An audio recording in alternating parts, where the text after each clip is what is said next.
So hello everyone, Swami Vivekananda AKR chemistry classes में आप सभी का स्वागत है।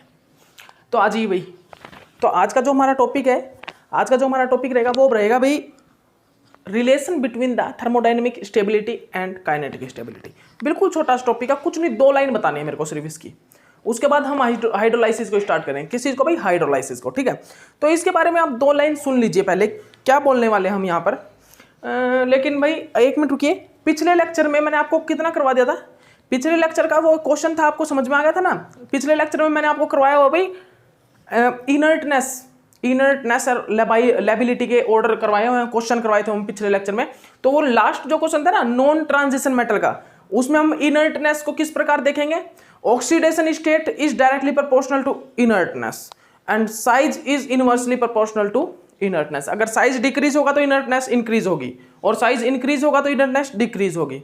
ऑक्सीडेशन स्टेट इंक्रीज होगा तो इनर्टनेस भी इंक्रीज होगी। वो मैं पीछे आपको करवा चुका, एग्जांपल भी करवा चुका हूं उसका। उसमें हमने देखा था कि दोनों ही तरह से एक ही ऑर्डर आ रहा था इनर्टनेस का, क्योंकि सल्फर का, सिलिकॉन का, एल्यूमिनियम का सबसे ज्यादा छोटा साइज जो है सल्फर का है। ठीक है, और उसके बाद क्या देखा था हमने? ऑक्सीडेशन स्टेट से देखा, तो सल्फर पर ऑक्सीडेशन स्टेट भी हाई था उन एग्जांपल्स में। तो मैं आपको अरेंज करवा चुका हूँ ऑर्डर। अब आप आ जाइए भाई, अब हम जो देखेंगे रिलेशन बिटवीन द ट्रांजिशन मतलब thermodynamic stability and kinetic stability. Okay, अब आप एक एग्जांपल देखिएगा। मैं आपको अब एग्जांपल दिखा रहा हूं एक CONH3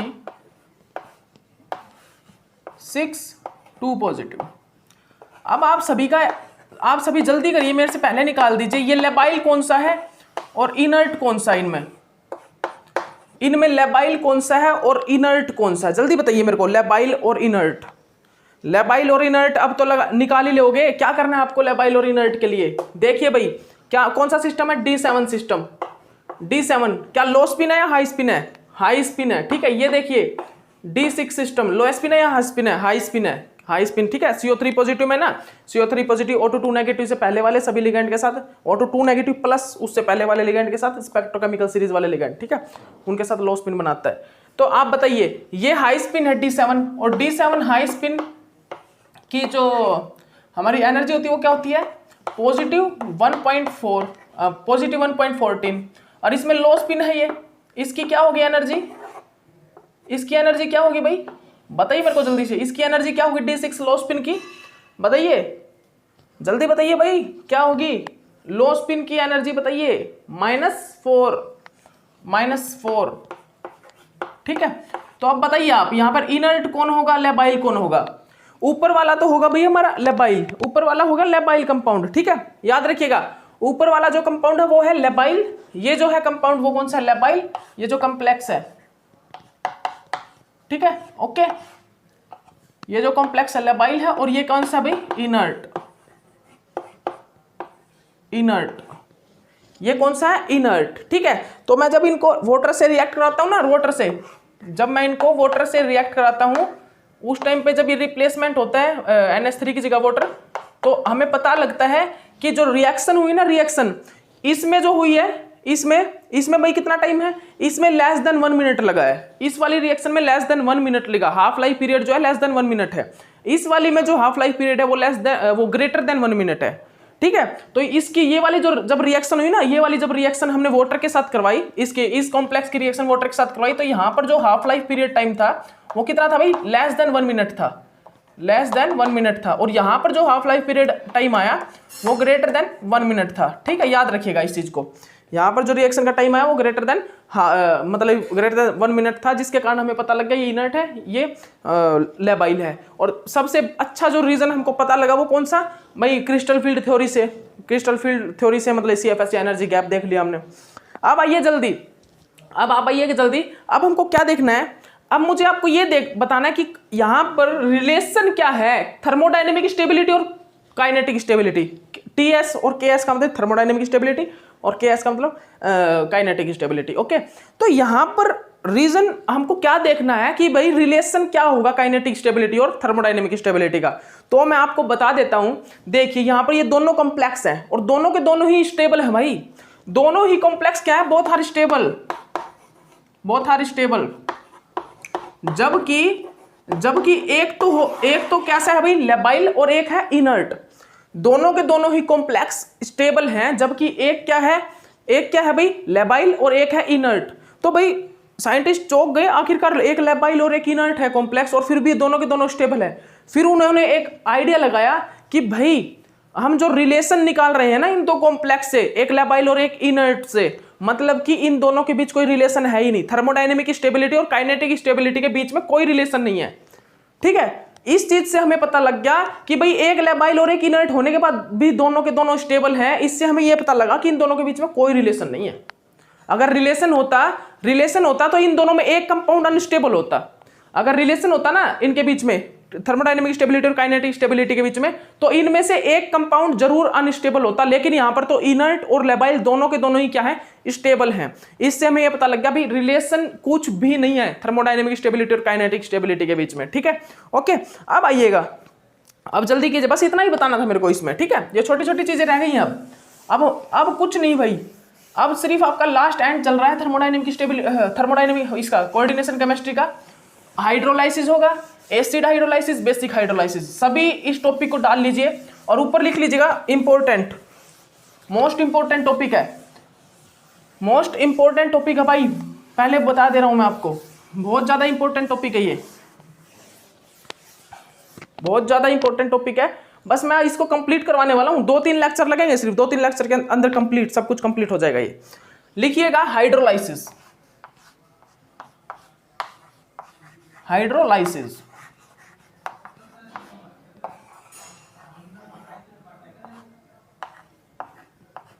लिखिएगा क्या भाई, हाइड्रोलाइसिस लिखिएगा। अब भाई जनरली हमारा जो हाइड्रोलाइसिस है भाई, जनरली जो हमारा हाइड्रोलाइसिस है भाई वो क्या होगा, हाइड्रोलाइसिस। हम उस हाइड्रोलाइसिस में आखिरकार क्या स्टडी करेंगे, बस आपको यही चीज देखना है।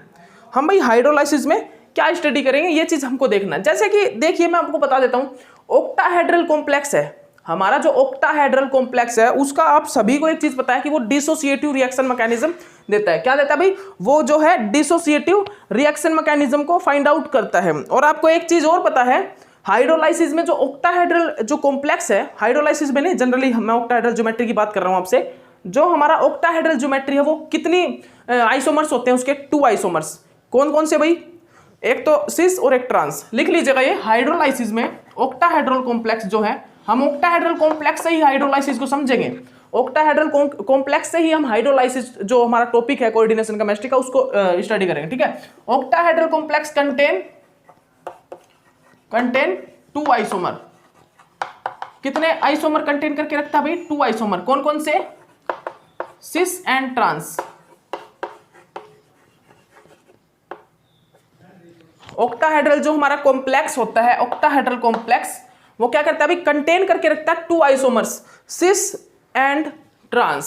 सिस एंड ट्रांस जो हमारा कॉम्प्लेक्स होता है उस चीज को हमारा जो ऑक्टाहेड्रल कॉम्प्लेक्स है वो कंटेन करके रखता है, याद रखिएगा इस चीज को। और जो हमारा ऑक्टाहेड्रल कॉम्प्लेक्स है, जो हमारा ऑक्टाहेड्रल कॉम्प्लेक्स है, याद रखिएगा इस चीज को आप, जो हमारा ऑक्टाहेड्रल कॉम्प्लेक्स है भाई, जो हमारा ऑक्टाहेड्रल कॉम्प्लेक्स वो भी डिसोसिएटिव रिएक्शन मैकेनिज्म देता है, ये भी आपको पता होगा, dissociative reaction mechanism, dissociative reaction mechanism देता है। ये चीज आपको पता होना चाहिए, जो ऑक्टाहेड्रल कॉम्प्लेक्स है वो कैसा भाई, डिसोसिएटिव रिएक्शन मैकेनिज्म को देता है, ये आपको पता है ना। तो हम आप एक हेडिंग डाल लीजिए ऊपर, जो हम हाइड्रोलाइसिस टॉपिक पढ़ेंगे ना वो 2 टाइप के हैं। हाइड्रोलाइसिस जो हम पढ़ेंगे यहाँ पर, जो स्टडी करेंगे हाइड्रोलाइसिस में, वो भाई 2 टाइप की हाइड्रोलाइसिस रिएक्शन को स्टडी करेंगे। 2 टाइप की, कौन सी भाई, एसिड हाइड्रोलाइसिस,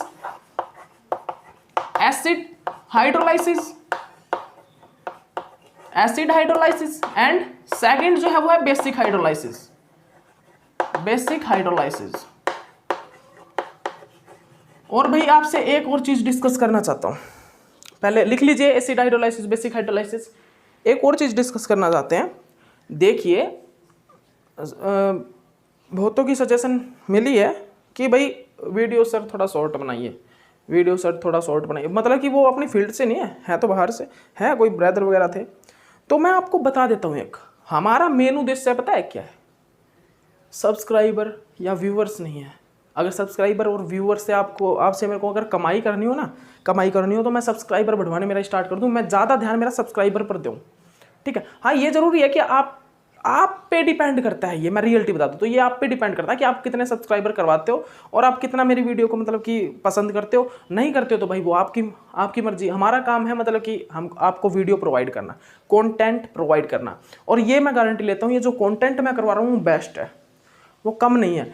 इनसे जो मैं कॉन्टैक्ट आपको कंप्लीट करवाऊंगा, अभी तो स्टार्टिंग चल रही है लेकिन करवाऊंगा, तो मैं गारंटी लेता हूं कि आप में से एक भी बच्चा अगर टेस्ट को अनक्वालिफाई रह जाए ना, तो भी मेरे को आके पकड़ा लेना, मेरे को आके पकड़ लेना, सर आपने कोचिंग दी थी।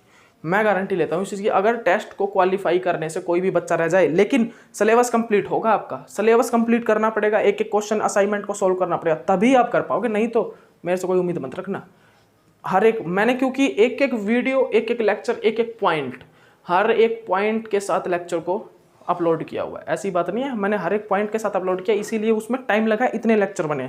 और मेरे पास एडिटिंग का ऑप्शन, अगर मेरे पास लैपटॉप वगैरह होता है यहाँ पे घर पे, तो मैं एडिटिंग का ऑप्शन डाल के और इन्हीं लेक्चर को 130 मतलब 1.5 आवर या 1 आवर के बना के, मतलब कि 1 आवर 30 मिनट, कोई 2 आवर का लेक्चर, कोई 30 मिनट, मतलब कोई 1 आवर का लेक्चर बना के, मतलब मैं इनको शॉर्ट भी कर सकता था, इन लेक्चर को दिखा सकता था, 19 लेक्चर दिखा सकता, कोई प्रॉब्लम नहीं है मेरे को, ठीक है। लेकिन भाई अभी प्रॉब्लम है मेरे को, मैं 30 मिनट 33 मिनट इतना ही लॉन्ग लेक्चर डाल सकता हूँ, मैं एडिटिंग नहीं होती, एडिटिंग करने बैठता हूँ तो बहुत टाइम लगता है, और लेक्चर दिन में बनाने होते हैं कम से कम 7 से 8, 8 से 10 इतने लेक्चर बनाने होते हैं दिन में, एक दिन में। तो मेरा पूरा टाइम आपके लिए मैंने दिया हुआ है, ना कि मतलब कि अब ये चीज़ें करने के लिए। आपका काम है, आपको ये क्या देखना, आप उन पर देखो ही मत कि लेक्चर इतने हैं भाई, इसके तो इतने लेक्चर हैं, ये तो नहीं पता, आप उसको क्यों देख रहे हो, आप अपना सिलेबस कंप्लीट करिए। ये तो देखिए कि आपको एक एक चीज़ नेट जेआरएफ गेट के लिए एक एक चीज़ प्रोवाइड हो रही है, एक एक टॉपिक प्रोवाइड हो रहा है हर एक ही चैनल पर।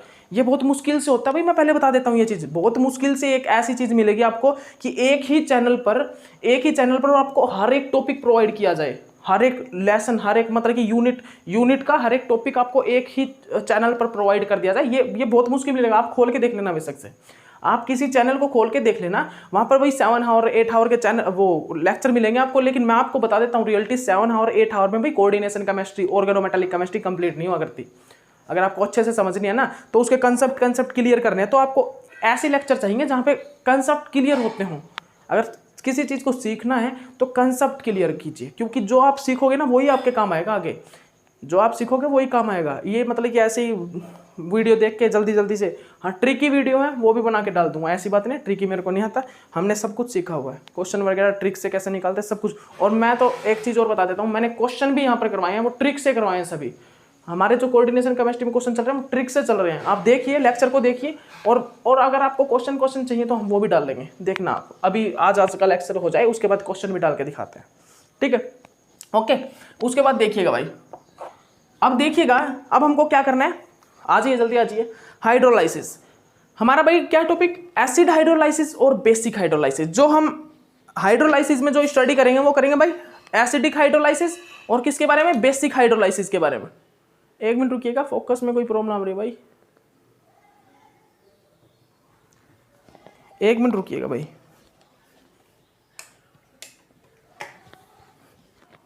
आप लिख लीजिए जल्दी, एसिड हाइड्रोलाइसिस बेसिक हाइड्रोलाइसिस, जल्दी लिख लिए आप, ठीक है। तो देखिएगा मैं क्या बोल रहा था आपको, एसिड हाइड्रोलाइसिस और बेसिक हाइड्रोलाइसिस। तो सबसे पहले जो हम स्टडी करेंगे ना, वो स्टडी करेंगे भाई एसिड हाइड्रोलाइसिस के बारे में। किस चीज के बारे में भाई, एसिड हाइड्रोलाइसिस के बारे में। जल्दी खोल लीजिए, एसिड हाइड्रोलाइसिस।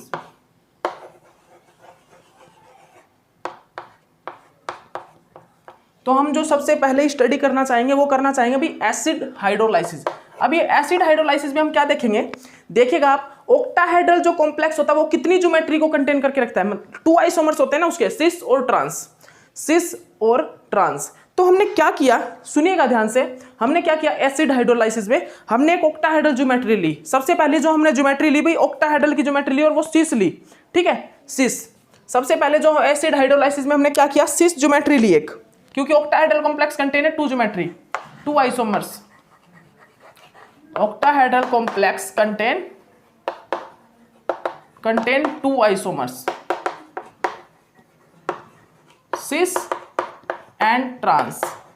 पता है आपको, ये चीज तो आपको पता ही है, सिस और ट्रांस कंटेन करके रखता है। तो हम सबसे पहले जो एसिड हाइड्रोलाइसिस करेंगे वो हम करेंगे भाई सिस के साथ। किसके साथ करेंगे? सिस के साथ करेंगे। और आपको एक चीज पता ही है, ऑक्टाहेड्रल कॉम्प्लेक्स जो कौन सी रिएक्शन देता है भाई? हमेशा डिसोसिएटिव रिएक्शन मैकेनिज्म के साथ। ऑक्टाहेड्रल कॉम्प्लेक्स जो है वो हमेशा डिसोसिएटिव रिएक्शन मैकेनिज्म देता है। कैसा भी? Dissociative reaction mechanism. ठीक है, तो मैं एक कॉम्प्लेक्स लेता हूं, देखिएगा आप। हमने क्या किया भाई? हमने ये कॉम्प्लेक्स ले लिया ए बी। मैंने ये कॉम्प्लेक्स ले लिया भाई ऑक्टाहेड्रल का। ये कैसा है? सिस। ऑक्टाहेड्रल कॉम्प्लेक्स है ये। कैसा है भाई? सिस कॉम्प्लेक्स है। यहां पे सबसे पहले क्या होगा भाई? डिसोसिएट होगा। तो ये डिसोसिएट हो गया बी। ठीक है, और क्या बन गया भाई? ये ज्योमेट्री हमारे पास आ गई भाई।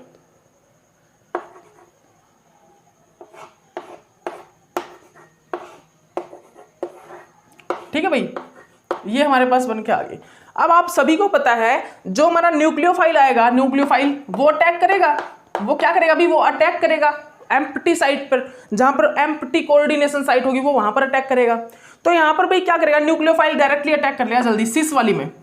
जब न्यूक्लियोफाइल को सिस कॉम्प्लेक्स बनाना है, जब न्यूक्लियोफाइल को सिस कॉम्प्लेक्स ही बनाना है ना, तो उस टाइम न्यूक्लियोफाइल डायरेक्ट अटैक करेगा और हमारा सिस कॉम्प्लेक्स फॉर्म हो जाएगा। याद रखिएगा इस चीज को,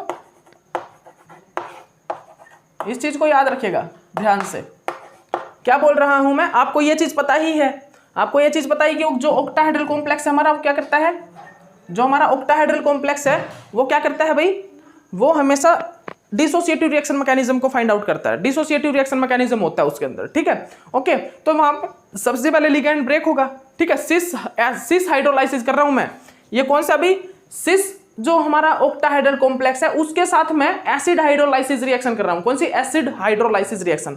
तो यहां पे क्या होगा? पहले डिसोसिएट होके हमारा 5 मेंबर्ड, मतलब कि 5 लिगैंड अटैच, जैसे ट्राइगोनल बाइपिरामिडल ज्योमेट्री भी हो सकती है, स्क्वायर पिरामिडल ज्योमेट्री भी हो सकती है। याद रखिएगा। ठीक है, तो यहां पर क्या होगा? अगर हमें सिस कॉम्प्लेक्स बनाना होगा ना, सिस, तो हमारा डायरेक्ट भाई रिएक्ट करेगा न्यूक्लियोफाइल। यहाँ पे पहले डिसोसिएट होगा सिस पोजीशन से, एक मतलब कि कोई भी मान लीजिए बी लिगैंड निकल गया यहाँ से, उसके बाद हमारा डायरेक्ट न्यूक्लियोफाइल यहाँ पर अटैक हो जाएगा। वो मतलब इस टाइप की जो एसिड हाइड्रोलाइसिस, सिस हाइड्रोलाइसिस, इसमें हमारा 100% सिस कॉम्प्लेक्स बनेगा।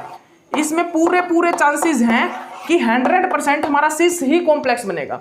याद रखिएगा, जो हमारा सिस ऑक्टाहेड्रल जो कॉम्प्लेक्स है, सिस ऑक्टाहेड्रल कॉम्प्लेक्स, अगर हम उसमें एसिड हाइड्रोलाइसिस रिएक्शन कराते हैं तो उसमें 100% सिस कॉम्प्लेक्स ही प्रोडक्ट में बनता है। दोबारा सुन लीजिए, अगर हम सिस ऑक्टाहेड्रल कॉम्प्लेक्स में सिस ऑक्टाहेड्रल कॉम्प्लेक्स में एसिड हाइड्रोलाइसिस रिएक्शन कराते हैं तो हमारा जो प्रोडक्ट बनेगा, प्रोडक्ट वो 100% सिस ही बनेगा। कितना भाई? 100% वो सिस ही बनेगा। ये फाइनल होता है। लेकिन यही रिएक्शन जब मैंने ट्रांस में करवाई, सुनिएगा अब ध्यान से देखिएगा, सिस की परसेंटेज कितनी है अभी? सिस ऑक्टाहेड्रल कॉम्प्लेक्स की बनने की परसेंटेज 100% है अगर मैं सिस ऑक्टाहेड्रल कॉम्प्लेक्स लेता हूं। लेकिन जब मैंने ट्रांस ऑक्टाहेड्रल ज्योमेट्री ली तो सुनिएगा क्या हुआ। जब मैंने ट्रांस ऑक्टाहेड्रल ज्योमेट्री ली, यहां से क्या हुआ भाई? सबसे पहले डिसोसिएटिव होगा एक ग्रुप। ठीक है, और क्या बनेगा ये?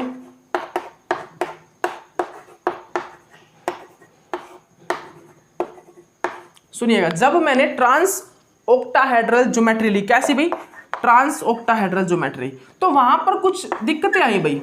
ये भाई स्क्वायर पिरामिडल है। सुनिएगा ध्यान से, क्या बोल रहा हूं मैं। जब एक तो मैंने सिस लिया, सिस में तो 100% प्रोडक्ट जो है वो सिस ही बना। लेकिन जब मैंने ट्रांस क्या लिया? ट्रांस ऑक्टाहेड्रल कॉम्प्लेक्स लिया, और उसमें जब हमारा बी बाहर निकल के मतलब बी डिसोसिएट हो गए, फिर स्क्वायर पिरामिडल ज्योमेट्री बनी। कैसे? Square pyramidal geometry. लेकिन अब यहां पर क्या हुआ? यहां पर जब मेरा न्यूक्लियोफाइल अटैक करेगा ना, न्यूक्लियोफाइल अटैक करेगा, तो यहां पर मेरे पास 3 पाथ होंगे रिएक्ट करने के लिए। 3 पाथ। यहां पर जब मेरा न्यूक्लियोफाइल अटैक करेगा तो उसके पास 3 पाथ होंगे रिएक्ट करने के लिए। कैसे? मैं आपको बताता हूं। वहां पर सिस वाले में तो हमारे पास सिंगल एक ही पाथ था, सिस वाला। वहां पर हमारे पास सिंगल एक ही पाथ था, सिस वाला, जहां पर सिस पे डायरेक्ट जाके न्यूक्लियोफाइल अटैक करेगा, वो ही पाथ था वहां पर। ठीक है, तो वहां पर 100% सिस ही बन रहा था, 100% सिस ही बन रहा था। लेकिन यहाँ पर क्या हमारे पास 3 पाथ अवेलेबल हैं रिएक्ट करने के लिए। 3 पाथ किस प्रकार होंगे देखिएगा, आपको ये इस टाइप से ज्योमेट्री बनेगी, ठीक है। 3 पाथ किस प्रकार होंगे देखिएगा मैं किस प्रकार आपको ये बोल रहा हूँ 3 पाथ होंगे। देखिएगा, ये मेटल,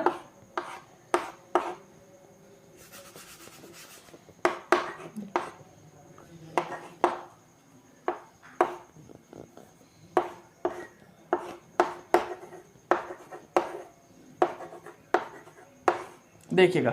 अब यहां पर मैंने क्यों बोला भाई 3 पाथ, क्योंकि अब इसके पास ये भी पाथ है, इसके पाथ एक पाथ ये है, इसके पाथ एक पाथ ये है, path number first, path second और पाथ थर्ड। इसके पास भाई 3 रास्ते हैं जहां से ये रिएक्ट कर सकता है। एक जो है ना, एक पाथ जो पाथ सेकंड है उससे तो ये बना सकता है भाई ट्रांस ज्योमेट्री, लेकिन पाथ फर्स्ट और पाथ थर्ड से बना सकता है ये सिस ज्योमेट्री। मतलब कि जहां पर हमारे ज्यादा पाथ अवेलेबल होंगे, ज्यादा साइट, मैंने आपको स्टार्टिंग में ही बताया था, जिस लिगैंड के पास, न्यूक्लियोफाइल के पास ज्यादा साइट होगी ना, वो ज्यादा स्टेबल कॉम्प्लेक्स बनेगा और ज्यादा अमाउंट में बनेगा। मैंने आपको पहले ही बताया था कि जब स्टेप वाइज इक्विलिब्रियम कांस्टेंट करवाया था तो उसमें मैंने आपको बताया था कि जिसके पास ज्यादा साइट अवेलेबल होंगी, न्यूक्लियोफाइल के पास जब ज्यादा साइट अवेलेबल होंगी ना, तो वहां पर स्टेबल कॉम्प्लेक्स बनेगा और ज्यादा अमाउंट में कॉम्प्लेक्स बनेगा, हाई अमाउंट में, ठीक है। तो यहां पर देख लीजिए आप, सिस और ट्रांस में से किसके पास ज्यादा पाथ अवेलेबल है। भाई जब सिस ज्योमेट्री तो 2 पाथ से बन रही है, फर्स्ट से और थर्ड से हमारी बन रही है सिस ज्योमेट्री, लेकिन एक जो पाथ है पाथ सेकंड, उससे बन रही है ट्रांस ज्योमेट्री। तो यहां पर हमने जब देखा तो क्या देखा भाई हमने, यहां पर जो सिस से है ना वो 70% ज्योमेट्री बन रही है, मतलब सिस तो जो है 70% बन रहा है और जो ट्रांस है वो 30% बन रहा है, और जो हमारा ट्रांस है वो कितना बन रहा है भाई 30% ही ट्रांस बन रहा है। मतलब कि यहां पर भी जो मैक्सिमम अमाउंट होगा वो किस चीज का होगा भाई, सिस का होगा। यहां पर भी जो मैक्सिमम अमाउंट होगा वो किस चीज का होगा भाई, वो सिस का होगा, ठीक है। तो हमने क्या देखा भाई, हमारा रिजल्ट क्या आया फाइनली मैंने जब आपको एसिड हाइड्रोलाइसिस करवाया ऑक्टाहेड्रल कॉम्प्लेक्स में, ठीक है, ऑक्टाहेड्रल कॉम्प्लेक्स में, तो आपको पता लगा ना भी फाइनली हमारा रिजल्ट क्या है। जब मैंने आपको ऑक्टाहेड्रल कॉम्प्लेक्स में एसिड हाइड्रोलाइसिस करवाया तो मैंने एक तो सिस के साथ करवाया और एक ट्रांस के साथ करवाया एसिड हाइड्रोलाइसिस। तो हमें पता लगा कि सिस वाला है ना, जो सिस, जब मैंने सिस ऑक्टाहेड्रल कॉम्प्लेक्स के साथ एसिड हाइड्रोलाइसिस करवाया तो मेरा 100% सिस ही बना, थोड़ी बहुत अमाउंट ट्रांस की नहीं बनी। लेकिन जब मैंने ट्रांस ऑक्टाहेड्रल कॉम्प्लेक्स के साथ एसिड हाइड्रोलाइसिस रिएक्शन करवाई तो मेरा वहां पर भी मैक्सिमम अमाउंट जो बनी वो सिस की बनी और लेस अमाउंट ट्रांस की बनी। क्या बोल रहा हूं मैं, जो मैंने ट्रांस ऑक्टाहेड्रल कॉम्प्लेक्स के साथ एसिड हाइड्रोलाइसिस रिएक्शन करवाई तो वहां पर भी जो मैक्सिमम अमाउंट है वो मेरी सिस की ही बनी, सिस कॉम्प्लेक्स की बनी। क्यों, क्योंकि वहां पर मैं जो अवेलेबल साइट्स हैं रिएक्शन करने के लिए वो सिस वाली ज्यादा है देन ट्रांस से। और ट्रांस में यहां पर क्या हो रहा है भाई, ट्रांस में यहां पर स्टीरिक हिंड्रेंस भी हो रहा है, स्टीरिक क्राउडिंग, ट्रांस में इसको भी स्टीरिक क्राउडिंग भी फील हो रहा है। क्या बोल रहा हूं भाई मैं, ट्रांस में जो है, ट्रांस में रिएक्ट करते टाइम इसको स्टीरिक क्राउडिंग भी फील हो रहा है। तो ठीक है, आपको 2 रीजन हो गए भाई, ट्रांस वाली में इसमें ट्रांस ज्योमेट्री बनाने के लिए इसकी स्टीरिक क्राउडिंग भी फील हो रहा है, लेकिन सिस वाली में ना कोई स्टीरिक क्राउडिंग है और पाथ भी ज्यादा है, पाथ भी, साइट भी कितनी अवेलेबल है 2 साइट, और यहां से सिर्फ सिंगल एक ही साइट प्रेजेंट है। तो इसीलिए ऑक्टाहेड्रल कॉम्प्लेक्स में भी हमने यही रिजल्ट देखा कि ऑक्टाहेड्रल कॉम्प्लेक्स से भी 70% सिस बन रहा है और 30% ही हमारा जो है ट्रांस बन रहा है, ठीक है। तो हमने ये चीज देख ली भाई एसिड हाइड्रोलाइसिस में कि एसिड हाइड्रोलाइसिस रिएक्शन जब हमने कराई सिस और ट्रांस ऑक्टाहेड्रल कॉम्प्लेक्स में, तो सिस में जो लिगैंड का इंटरचेंज हुआ एक प्रकार से, जो हमारा कॉम्प्लेक्स बना वो सिस ही बन रहा था प्रोडक्ट 100%, लेकिन ट्रांस वाले हमने देखा कि 70% वहां पर सिस और 30% वहां पर ट्रांस बन रहा था, ठीक है। तो दोनों ही जगह पर मैक्सिमम अमाउंट जो थी वो किसकी थी, सिस कॉम्प्लेक्स की थी, ठीक है, सिस प्रोडक्ट था दोनों ही जगह पे, ठीक है। एसिड हाइड्रोलाइसिस में बस यही देखेंगे हम एसिड हाइड्रोलाइसिस में, और कुछ नहीं, एसिड हाइड्रोलाइसिस में ये यहां से ही क्वेश्चन आएगा। अब आपके मान लीजिए, अब आपके क्वेश्चन पूछ लिया जाता है भाई, ये जितने भी टॉपिक है ना, ये आपके प्रीवियस ईयर में जो आया है ना, जिस टाइप से क्वेश्चन उस टाइप से ही करवाए जा रहे हैं, ऐसे मत सोचिएगा ऐसे ही करवाए जा रहे हैं। प्रीवियस ईयर से क्वेश्चन आए हैं आपके यहां से। एसिड हाइड्रोलाइसिस में आपसे कुछ नहीं पूछेगा, अगर आपको सिस एक ऑक्टाहेड्रल कॉम्प्लेक्स दे देगा और आपसे अमाउंट पूछेगा कि भाई हमारे प्रोडक्ट की अमाउंट कितनी बनेगी, ट्रांस की कितनी होगी, सिस की कितनी होगी। तो सिस लिया है तो आप बता सकते हो 100% सिस ही बनेगा, और ट्रांस लिया है तो आप बता सकते हो भी सिस 70% बनेगा और ट्रांस 30% बनेगा, बस यही बताना था, ठीक है। उसके बाद देखिएगा बेसिक हाइड्रोलाइसिस। उसके बाद जो आपको देखनी है भाई वो क्या देखना है, बेसिक हाइड्रोलाइसिस रिएक्शन। क्या देखनी है भाई आपको, उसके बाद जो आपको देखना basic hydrolysis reaction. Net JRF का सबसे main important question basic hydrolysis, लिख लीजिए second, basic hydrolysis reaction. Basic hydrolysis, यहां पर जो हाइड्रोलाइसिस करवाई जाती है ना वो बेस से करवाई जाती है। अब एसिडिक हाइड्रोलाइसिस और बेसिक हाइड्रोलाइसिस आप खुद ही समझ जाना। एसिडिक हाइड्रोलाइसिस मतलब जहां पर हम एसिड का यूज करें, जहां पर हम रिएक्शन करवाते टाइम एसिड का यूज करें, ठीक है। और बेसिक हाइड्रोलाइसिस मतलब कि इसमें बेस इन्वॉल्व होगा। बेसिक हाइड्रोलाइसिस मतलब इसमें कहीं ना कहीं बेस इन्वॉल्व होगा। इस रिएक्शन में, इस रिएक्शन में कहीं ना कहीं बेस इन्वॉल्व होगा, याद रखिएगा आप, ठीक है। इस रिएक्शन में कहीं ना कहीं बेस इन्वॉल्व होगा, ठीक है। तो चलिए मैं बताता हूं आपको इस रिएक्शन में किस टाइप से ये रिएक्शन होगी, ठीक है। आप एग्जांपल ले लीजिए, मैं बताता हूं